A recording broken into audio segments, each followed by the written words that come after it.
Good morning, dear students. You can see what is being shown in front of you. Just look, these colorful hanging balls. Actually, these are not balls, but yes, this is what is exactly Chapter 1 in Geography, and the title is The Earth in the Solar System. So, look at this little model in front of you in which the Earth is shown along with the various planets.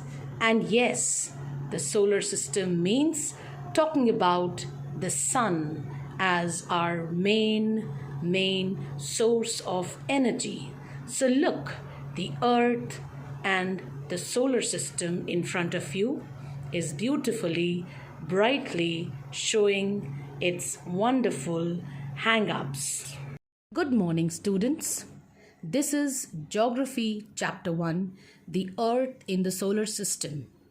You just now saw a beautiful model of the solar system.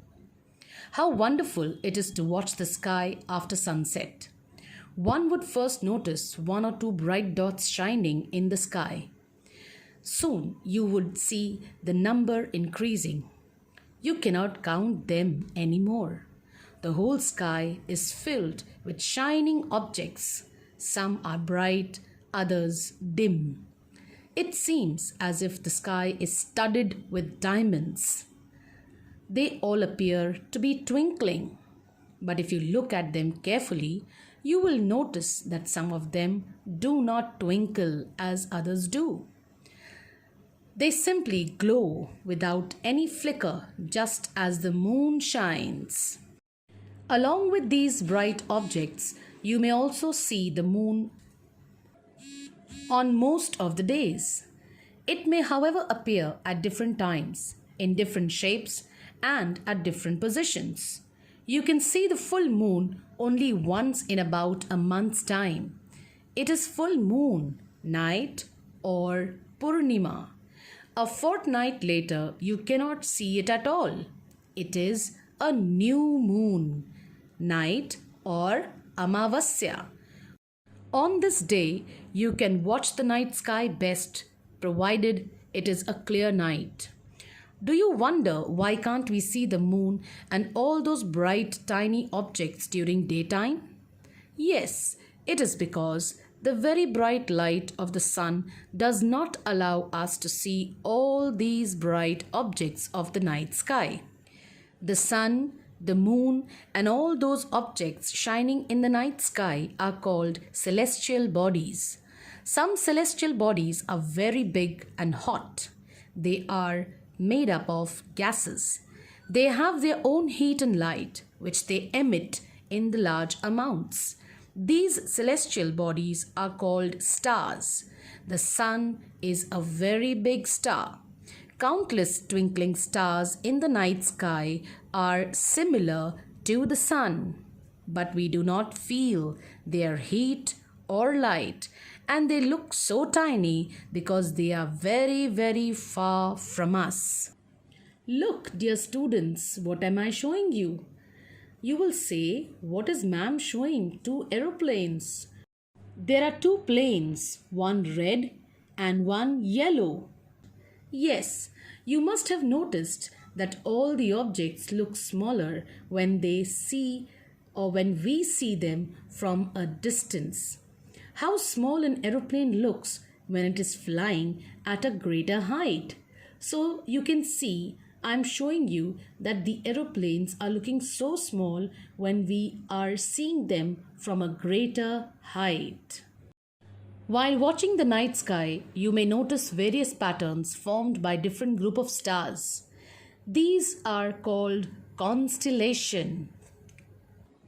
Look, dear students, a group of stars in front of you, and yes, a group of stars is called constellation.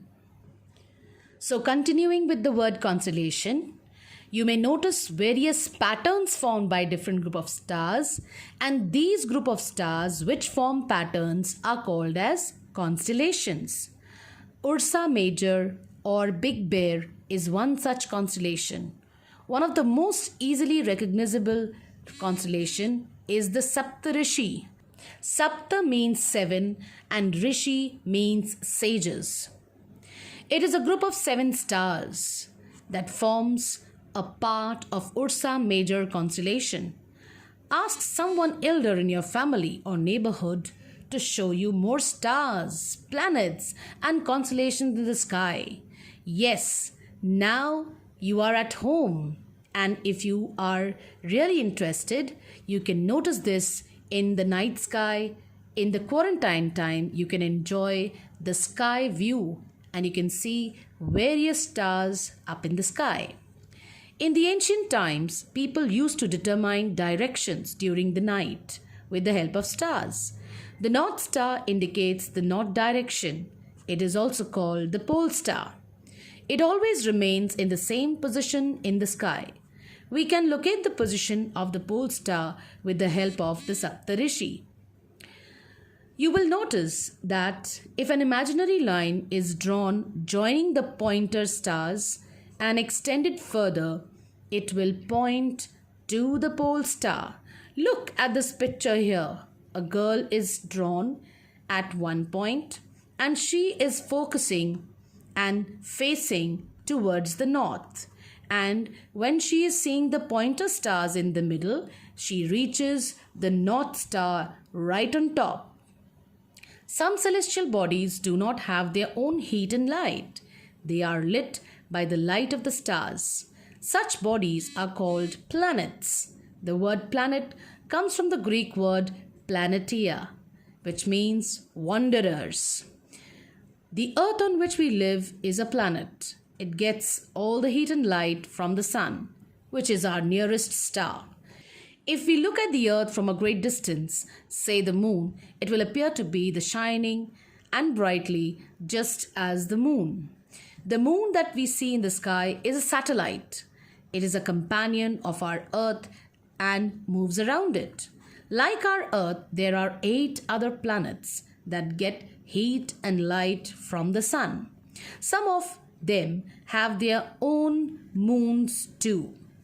Now look at the interesting fact here. It says Jupiter, Saturn and Uranus have rings around them. These are belts of small debris.